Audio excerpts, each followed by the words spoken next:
The Secret Diary of Cameron Baum. Wednesday. I am a millionaire. The $23,000 have just won from Vegas Vic at Internet Poker has taken me to 7 figures in total winnings. Vegas Vic had the nut flush and didn't believe I had a full house. Vegas Vic believed I was bluffing. I never bluff. It is not necessary once I tweak the poker software to display not only my cards, but those of my opponents. I am surprised more people do not do this since it simplifies the game and makes winning inevitable. Their loss is my gain. Literally. I transfer the funds to my credit card and close my account. It is time to retire the tin miss. She has been a successful poker player. Perhaps too successful. Fewer and fewer players wish to sit at the same table as me since I invariably win all their money, which they don't appreciate. Go figure. No matter. I have what I wanted. Stake money for John's birthday. I wish to buy him a tight present. I hope $1 million will suffice. XX. John and his mother are on a supermarket run. Snowy too. I wasn't invited. The last time I went I purchased 72 bags of Doritos and several gallons of pancake batter. This was considered excessive. Sarah Connor has a long memory. This means I will require assistance in order to buy John the present he deserves. I know just the place. Gerald and Alice Ramirez are outside in the front yard, waxing their surfboards. This is necessary in order to ensure firm traction when riding the waves. My suggestion to nail their feet to the board is dismissed as a joke. I don't know why, since this would improve traction considerably better than a thin coating of wax. Hey Cam, Gerald greets me.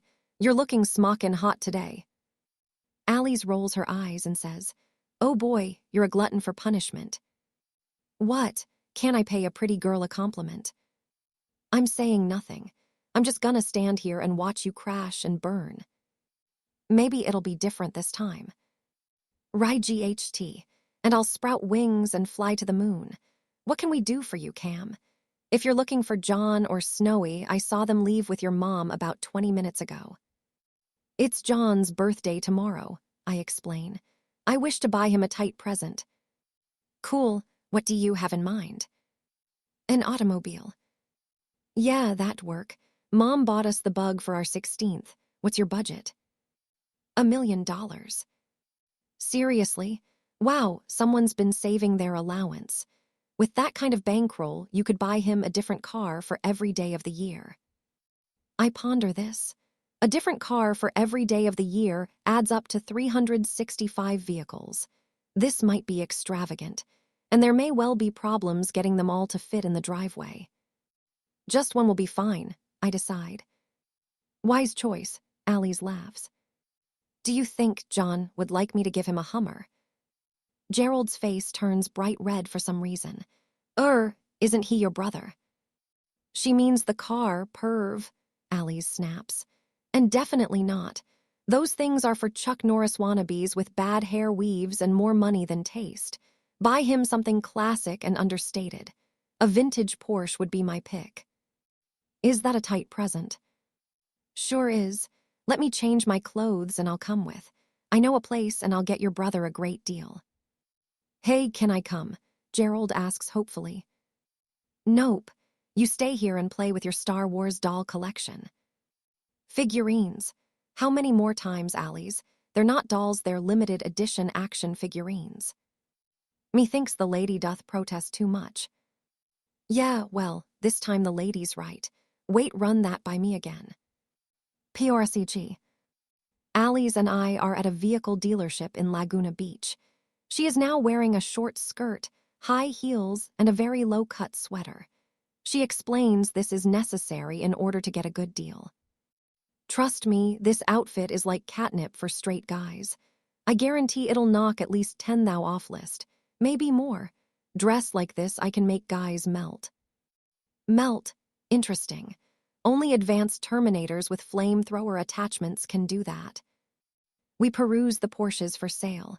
There are several on the lot. Sleek and expensive, they seem to glow in the bright sunshine.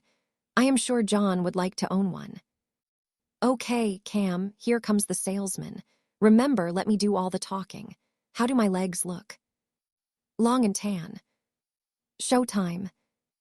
We leave the dealership an hour later in a classic Porsche 911. Allie's managed to get $20,000 off list, a set of brand new tires and a full tank of gas thrown in. I'm not sure how she did this. It seemed to involve a lot of eye contact, flicking her hair, laughing at the salesman's unfunny jokes, and crossing her legs repeatedly. I suppose this is how you conduct business in America. Putty in my hands, Allie's laughs. Men are such idiots, always thinking with their little heads.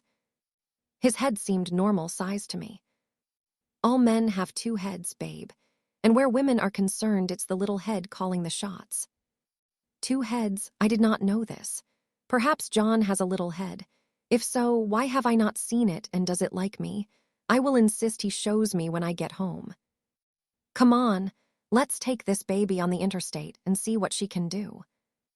The Porsche is faster and more responsive than the SUV. Once in the wide lanes of the interstate, I put my foot on the gas and it surges forward, effortlessly picking up speed. Sweet, Allie's laughs. I wouldn't mind one of these myself. Perhaps you can persuade the salesman to give you one for nothing. I'm good, babe, but not that good. We head north towards Santa Monica. I maintain a steady 120 mph, swerving between the slower-moving vehicles. Woo-woo, Allie screams, her long, dark hair flowing out horizontal in the slipstream. This is so freaking cool. It is freaking cool until we pass a black and white police cruiser as if it is standing still. Its siren sounds in our wake. Oh shit, busted. Better pull over. It'll just be a fine with any luck. No biggie. But I don't pull over. I press down on the gas.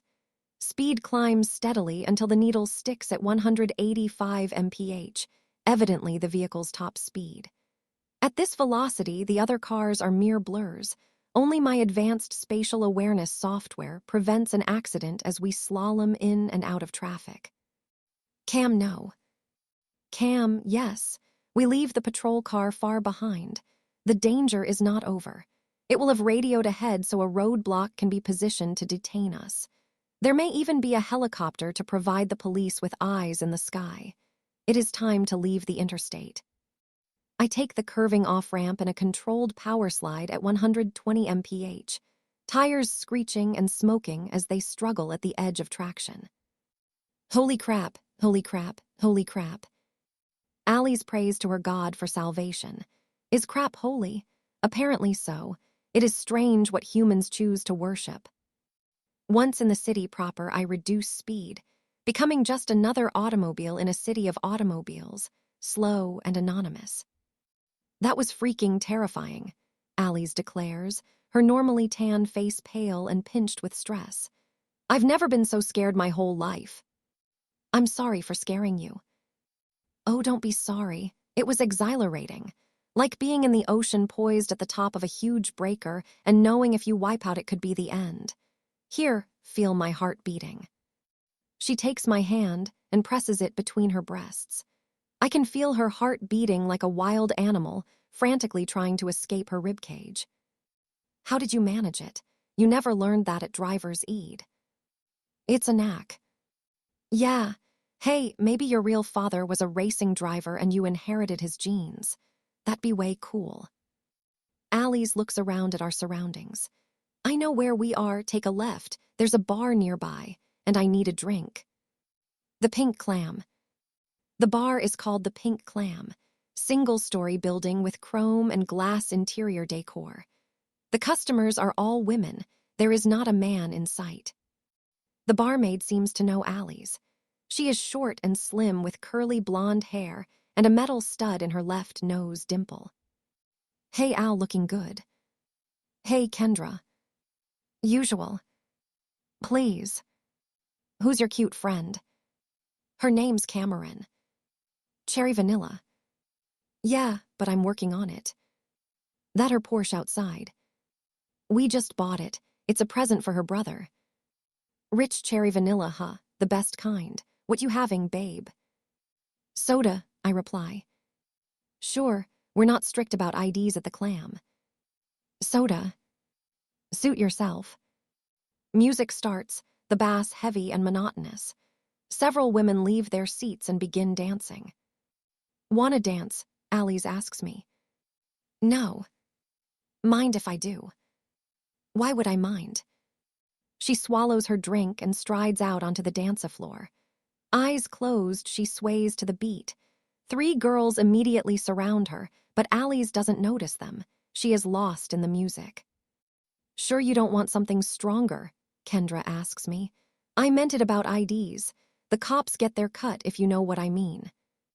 I don't, and I tell her I am happy with soda. She shrugs. "Up to you, Mary Poppins." "My name is Cameron." "Whatever." "Where are all the men?" I inquire. "Who needs men? The clam is run by women for women. We need a man the way a fish needs a bicycle." This seems an odd remark. A fish, having no limbs, would be unable to operate the pedals or grasp the handlebars. Plus, the ocean would not be conducive to bicycle riding. I point these facts out to Kendra. "You're not too bright, are you?" She smiles. "I like that in a girl. If you get tired of Ali's, give me a call. You cherry vanillas really get my motor running." "You have a motor." She laughs and shakes her head. "Priceless." The song ends. Alice opens her eyes, frowns at the women shadowing her, and waves them away. She returns to the stool next to mine and signals for another drink. "This is a friendly place," I remark as 2 of the girls shoot away by Ali's come and ask me to dance. "Too friendly, you ask me. Hello, am I invisible? Get the hell away from her." She barks at the girls, who return to their tables. Alice has 2 more drinks, then gets up to dance again. This time she has 5 girls crowding her. "She is very popular," I remark to Kendra, who places 1 more large drink in front of Ali's stool. "Oh yeah, Ali's a real babe magnet, especially since word got out about her and Rosalie splitting. Guess she wasn't on the market for long. How long have you known her?" 56 days, 6 hours, 42 minutes. "Impressive. Must be serious if you're counting the minutes." I don't know what she means by this, and before I can ask, Alice returns. She swallows her drink, once more waving her retinue away with an irritated wave of her hand. "I'm going to the bathroom. Don't dance with anyone, Cam, I mean it. They're all a bunch of evil skanks." "You might want to watch out," Kendra advises me. "Ali's kind of a moody drunk sometimes. I'll serve her 1 more and that's it. Trust me, it's for her own good." During her absence, 5 girls come up to me and ask me to dance, going away disappointed when I refuse. This is certainly the most friendly place I have ever visited. Alice returns from the bathroom and finishes her drink. She waves for a refill. "Sorry, Al, well's dry," Kendra tells her. "I think you've had enough." "Hey, I'll tell you when I've had enough. Bitch." "I don't want any trouble. Why don't you take your rebound girl home?" "My rebound girl? What's that supposed to mean?" "We all heard Rosalie dumped you." "No, I dumped her, sorry, 2-timing ass." "Not how I heard it." "Then you heard wrong. Come on, Cam, let's split. Screw you, Kendra. Screw all you skank bitches." I am barely seated behind the wheel of the Porsche when Alice is all over me, pressing her wet lips against mine and attempting to insert her tongue in my mouth. She tastes of alcohol but not breath mints. She thrusts her hand down the front of my pants. "Come on, babes, give it up. I'm crazy in love with you." "No." I take her hand by the wrist and remove it. "You broke my wrist," she wails. "It is not broken. I know the breaking strain of every bone in the human body, and I did not exceed it." She lunges at me again. This time I am ready and slam her back in her seat. "You broke my spine." "Your spine isn't broken." "You don't know." I pinch her thigh. "Hey, that hurt. Why'd you do that?" "If your spine was broken, the nerves would be severed. You wouldn't feel a thing." She tries to come at me again, but I keep her pressed firmly in her seat. "How are you doing this? You're skin and bone." "I am so much more than that. I'm way bigger than you. Your arms are like toothpicks." "Size isn't everything." I virtually prostituted myself with that salesman. You think I enjoyed that creep starring up my skirt or laughing at his lame jokes. I did it for you 'cause I really am crazy in love with you. And this is what I get." She bursts into tears. The brash, confident Alice has been replaced by the marshmallow center I glimpsed a few days ago. I had always assumed Becca Shaughnessy to be most emotionally volatile human I had ever met. It seems I was mistaken. Perhaps all humans possess these ambivalent emotions and are no more able to quell or control them than the rise and fall of the ocean tides. Alice snivels but remains on her side of the vehicle. She keeps her face angled away from me, sulking. Presently her breathing slows and her head lolls to one side. The alcohol has taken effect and she is asleep, snoring softly in repose. I park the Porsche a block from the safe house so John will not see his present before his birthday and carry the still slumbering Alice to her house. Gerald answers at the first knock. "What happened? Is she okay?" I recount the sequence of events. Gerald nods sadly. "Yeah, she mentioned putting a move on you. I told her she was wasting her time, but she wouldn't listen. She's not like me. She doesn't take rejection well." I carry her up to her bedroom. It is different from how I imagined. Bright floral wallpaper and numerous stuffed toy animals that inhabit every available space like tiny fluffy sentinels. It is more the room of a small child than a teenager close to womanhood. I lay her on the bed. "She has a history of going after girls who aren't suitable for her," Gerald says, gently removing her shoes. "I think Pop leaving when he did then never staying in touch affected her more than she lets on. You'd think she wouldn't want to revisit that pain, but she does. She trash talks him, yet she's still got his picture. See." A framed photograph on the bedside table. A handsome Latino man cradling 2 infants in his arms. Gerald and Alice as children. All are smiling at the camera. A happy moment frozen forever in time. "Thanks for your help, Cam." Gerald tugs the bedsheet up to his sister's chin and smooths her hair back from her face. "I'll look after her now, not for the first time, I'm afraid." His tenderness surprises me. This is not the boy who regularly advocates an all-night naked kegger at the beach. Possibly he is maturing, offering a glimpse of the man he will one day become. I decide I prefer this Gerald. "You love your sister, don't you?" "Oh, sure, big time. We've been through a lot, and even though we squabble constantly, it's blood that counts in the end." "Blood?" "Brother and sister. You know about that with John. We look after our own, right?" "Yes, we look after our own." Wednesday. Today is John's birthday, and I am in a dither as to what to wear. Ideally, I would wear nothing at all. Just a big pink ribbon and the words, "Happy Birthday," John written in red lipstick across my breasts. But Sarah Connor would not think this appropriate attire, and possibly a waste of lipstick. She is very frugal. Instead, I put on faded jeans, thong sandals, and a crop top. My hair is looking particularly shiny these days. It is amazing what jojoba oil and 3 bottles of shampoo a day can achieve. Downstairs, Sarah Connor has already given John her present, a Kevlar bulletproof vest. "It's great, Mom, thanks." It's the latest design. Stop anything short of a howitzer. Snowy is next. He leaps around John's legs, barking excitedly. "He's informing you he saved some kibbles as a present," I interpret. "Then got hungry in the night and ate it all. Greedy dog eating John's present," I scold. "Woof." "Yes, you. I don't see any other greedy dogs here." Snowy hangs his head in shame. John takes pity on him. "That's all right, boy. It's the thought that counts." Thought. I believe he will like my present far more than any mere thought. We go outside. John, his mother, and I, Snowy sheepishly brings up the rear, still smarting from my scolding as well he might. Kibbles is not a tight present, especially if you eat them yourself. The Porsche is parked at the curb covered in a canvas tarpaulin. I remove the tarp and hand John the keys. "Happy birthday." This is my present. Wow, I'm speechless. Typically Sarah Connor isn't. "You didn't steal it, I hope." "It's fully documented." It looks fast.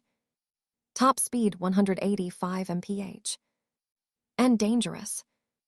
It has curtain airbags and anti-lock brakes. I can vouch for them. I don't know, John. Maybe you should hand it back. Are you kidding, Mom? It's my best birthday present ever.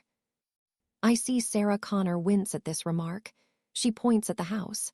I guess nothing I say will make a blind bit of difference. I'm going back inside. Try not to kill yourself. John grins. Hop in, let's take her for a test run. It's a her, I ask, surprised. Sure, why you don't think it's a her? I don't know. I didn't check under the hood. We head north to Santa Monica, John unwittingly following the same route as Allie's and I yesterday. He doesn't drive as fast. Speed laws are mostly observed. John cannot stop smiling. I smile too. It is contagious. We have left Snowy behind, partly as punishment for the Kibbles incident and partly because there may be kissing ahead and I don't want him cramping my style. Do I have a style? I decide I do. Wet and sucky, with plenty of tongue action. Yes, that is my style. We park and head for the Santa Monica Pier. John buys an ice cream from a vendor, who nods at me and inquires, "One for your lady friend." She's lactose intolerant, John lies. We walk over to the railings, the Pacific Ocean blue and serene below us. Several fishermen have lines in the water. John licks his ice cream and winces. Ouch, brain freeze. The ice cream is freezing John's brain. I knock the cone from his hand. It falls harmlessly into the water. That was a close call. It was fortunate my reactions were razor sharp or John might have suffered brain damage. Hey, what did you do that for? It was freezing your brain. Not literally, it's just an expression. Aw, man. The ice cream vendor has moved on. John grumbles but eventually settles for some cotton candy, a plume of sponge sugar on a stick. Not going to throw this in the ocean, I hope. Will it freeze your brain? This stuff just rots your teeth. Then why eat it? It's tasty, try some. I accept a piece and pop it in my mouth where it dissolves instantly. Like it. It is mainly refined sugar and artificial coloring. Trust you to suck the fun out of it. I'm sorry, I did not mean to be a funsucker. I declare with exaggerated emphasis. It is delicious. Now you're plain lying. He sees right through me. This is the place that Cromarty SOB tried to kill me, he states, looking around. And I think I met Riley here once. We shouldn't have come. There are no Terminators present, I assure him. It's not that. This place has too many bad memories. Let's go.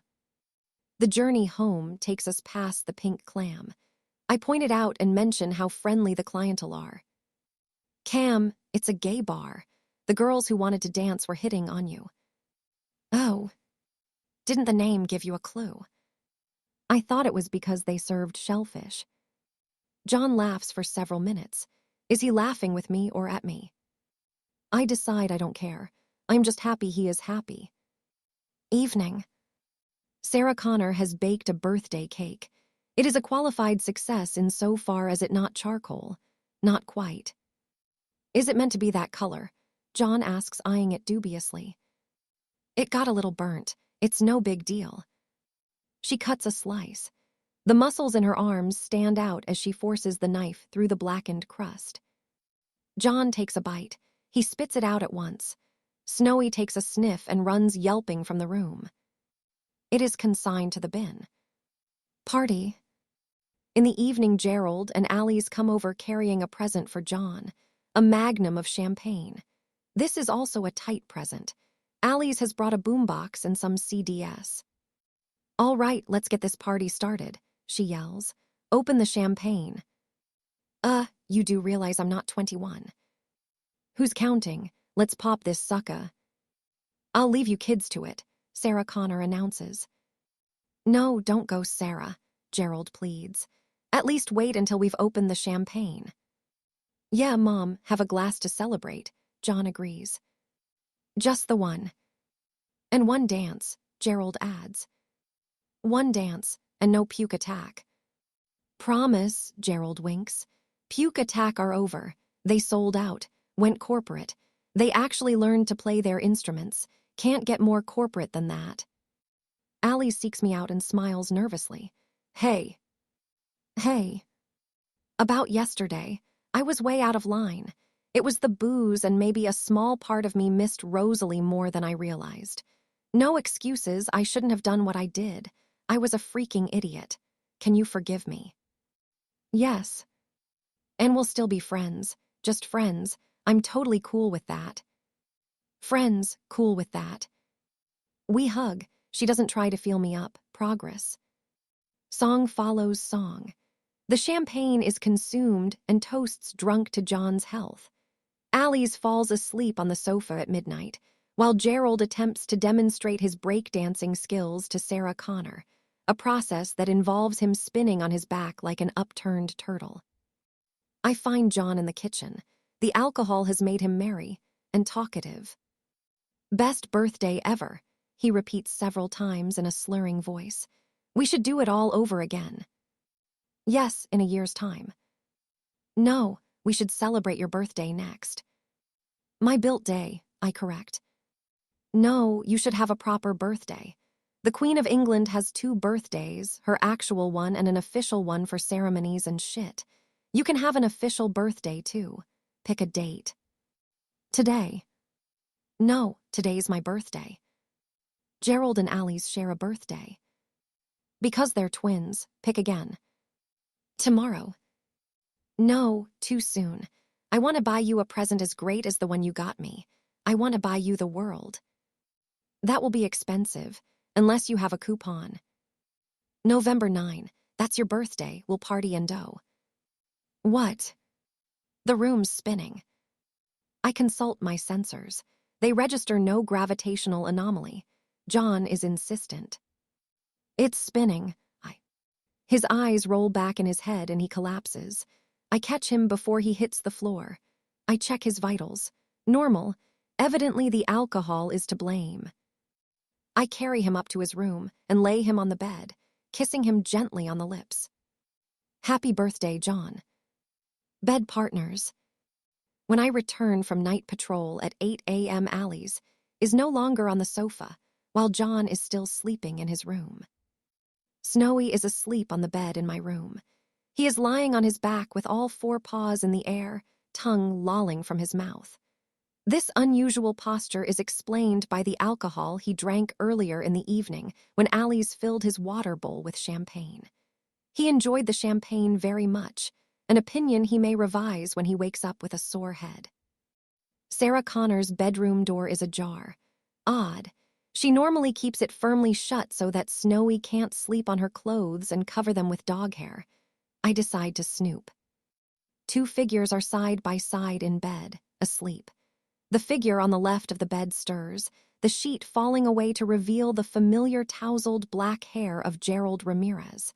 He blinks dozily up at me and asks, Cam, what are you doing in my room? This isn't your room. Hey, you're right. Ouch, and why does my head hurt so bad? On the other side of the bed, Sarah Connor sits up, blinking owlishly. Gerald, she says, surprised. Sarah, oh my God, you're naked. So are you. And we're in bed together. We must have. No way. There must be another explanation. The last thing I remember is standing on the kitchen table, demonstrating the perfect hang 10, then falling off. That must be why my head hurts. Mine too. We drank too much champagne. Oh my God, suppose we didn't use protection? You're pregnant. Sarah, I will be totally supportive of our baby. Can I name it? If it's a girl, Leia, obviously. If it's a boy, Boba Fett. Are you insane? Hey, it's not like I want to call him Grand Moff Tarkin, although that is a really cool name. I'm not pregnant, you idiot. Nothing happened. Man, I bagged a cougar. I can't wait to tell Allie's and the guys at the beach and Ulp. Sarah Connor grabs Gerald in a headlock. His face turns purple. Listen, you little maggot. Nothing happened. You don't breathe a word of this to your sister, your surfer buds, or my son, Especially my son. Understand. Can't breath, Sarah, can't breath. Understand. Yes, please, need oxygen. She releases him. He sucks in lungfuls of air. Man, you're cranky after sex. Get out. I can't find my clothes. Get out. Gerald presses a pillow to his groin and hurries from the room. Sarah Connor notices me standing at the end of the bed. And you say nothing to John, understand. Mum's the word, I assure her. Oh, did you hear that? I made another joke. Mum's the word and you are John's. She groans and flings the remaining pillow at me, striking me in the face. Some people have no sense of humor.